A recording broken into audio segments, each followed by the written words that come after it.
2 years కింద మరి వాళ్ళ మమ్మీ దమతి డానియల్ వాళ్ళ మమ్మీ రావడం జరిగింది. చాలా సిక్కుగుండే, అసలు బతుకుతానా లేదా అని వాళ్ళ మమ్మీ ఏడ్చి నా పిల్లలకి ఎవ్వరు లేరు, మేము మంచిగా హ్యాపీగా బతికినాం. మలేషియా, ఎవరైనా పోయినరా మలేషియాకి? చాలా బ్యూటిఫుల్గా ఉంటుంది మలేషియాలో. బతికిరు వీళ్ళందరూ. ఎవరైనా ప్లేన్లో పోయినరా? వీళ్ళు పోయినరు, ప్లేన్లలో తిరిగిరు, అన్నీ చేసిండ్రు. కానీ కోవిడ్ టైంలో కొన్ని విషయాలు జరిగినాయి. వీళ్ళ డాడీకి ప్రాబ్లం అయి చనిపోయిండు. మరి ఆవిడకి కూడా కొన్ని రోజులు కాగానే ఇక బతుకుతుందో అని డాక్టర్స్ కూడా హోప్ వదిలేసిండ్రు. ఏమైపోతుందో నాకు అని మన గురించి విని ఈ పిల్లలను తీసుకొని వచ్చి నాకేమైనా అయిపోతే నా పిల్లలను మీరు చూసుకోండి, నా పిల్లలను అని చెప్పడం జరిగింది. అప్పుడు నేను ఒక వర్డ్ రిలీజ్ చేసిన, ఏం కాదు, దేవుడు స్వస్థపరుస్తాడు, దేవుడు హీల్ చేస్తాడు, దేవుడు చెరలో నుండి విడుదల చేస్తాడు.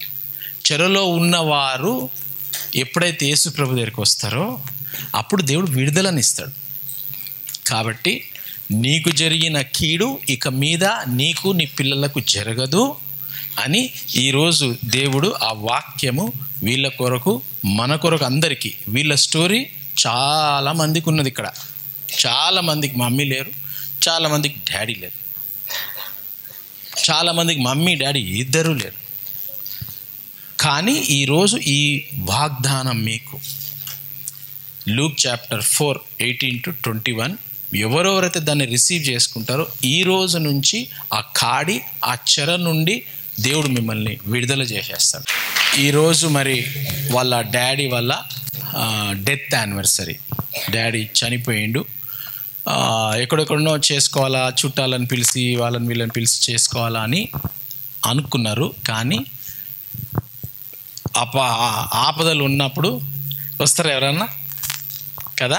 కొంతమంది వచ్చిండ్రు, చేసిండ్రు. కానీ దేవుడు ప్రేరేపించి నేను ఇక్కడికి వచ్చి బ్లెస్సింగ్ తీసుకోవాలి, నాకు బ్లెస్సింగ్ కావాలా, నేను ఇక్కడ పిల్లలకు ఈరోజు వర్ధంతి, వాళ్ళ హస్బెండ్ వాళ్ళ డాడీ వల్ల డెత్ యానివర్సరీ, ఇక్కడ నేను వచ్చి ప్రేయర్ చేసుకొని మీ ప్రార్థనలు, పిల్లల ప్రార్థనలు అందరూ నన్ను, మా కుటుంబాన్ని బ్లెస్ చేయాలని మరి సిస్టర్ రావడం జరిగింది. దేవుడు ఆశీర్వదించేవాడు కదా. ఎవరి ద్వారా దేవుడు ఎవరిని వాడుకుంటాడు? మనల్ని వాడుకుంటాడు. కాబట్టి ఈరోజు వీరి కొరకు దేవుడు వారి మీద ఉన్న సాతాని యొక్క కాడిని ఈరోజు కంప్లీట్ ఇరగొట్టి, అసలు లాస్ట్ ఇయర్ కూడా మరి సిస్టర్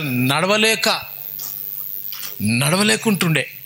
సమ్మర్లో హాలిడేస్లో ఇంటికి పోయి దమతి ఏం చేసింది, వీళ్ళిద్దరు కూర్చొని రాత్రి ప్రేయర్, అసలు లెవ్వనికి రాకపోతుండే, టెస్టిమనీ షేర్ చేసి రాత్రి ఇట్లా లెవ్వనికి రాలేదు. రాత్రి ప్రేయర్ చేస్తే పొద్దుగాల అసలు ఎట్లా లేచినా, ఎట్లా నడిచినా, ఎట్లా పోయినా ఏం నాకు అసలు అర్థం కాలే. ఆల్మోస్ట్ దేవుడు కంప్లీట్గా రికవరీ ప్రాసెస్లో సిస్టర్ ఉంది. కాబట్టి ఈరోజు వీళ్ళు ప్రార్థన చేస్తే సిస్టర్ ఆల్మోస్ట్ ఇంత దూరం ఈరోజు వచ్చి కూర్చుంటా ఉంది. అసలు ఇట్లా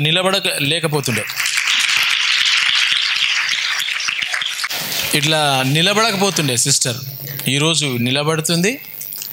ఇప్పుడు దేవుడు నిలబడడం కాదు, దేవుడు మంచి యవ్వన బలము, నూతన బలమిచ్చి complete restoration, muscles, tissues, bones, joints, body అంతా కంప్లీట్గా రెస్టోర్ అయిపోయి, హీలింగ్ అయిపోయి, సాక్ష్యం పంచుకొని ఇండియా కాదు, మలేషియా కాదు, మొత్తం దేశాలు తిరిగి దేవుడు మీ కొరకు సాక్ష్యం చెప్పుకోవాలి. ఓకేనా? సో అందరూ అలాగనే కూర్చొని చేతులు రైట్ హ్యాండ్ రైట్ హ్యాండ్ సిస్టర్కి, దమతికి, డానియల్కి ఈ శాపము జనరేషనల్ కర్సెస్ మన మీదకి రావద్దని మనం చూసుకుంటున్నాం కదా సిరీస్, జనరేషనల్ కర్స్ సిరీస్. ఆ జనరేషనల్ కర్సెస్ వీళ్ళ మీదకి వెళ్ళి కంప్లీట్గా విరిగిపోవాలని చెప్పేసి అందరూ ప్రేయర్ చేయండి.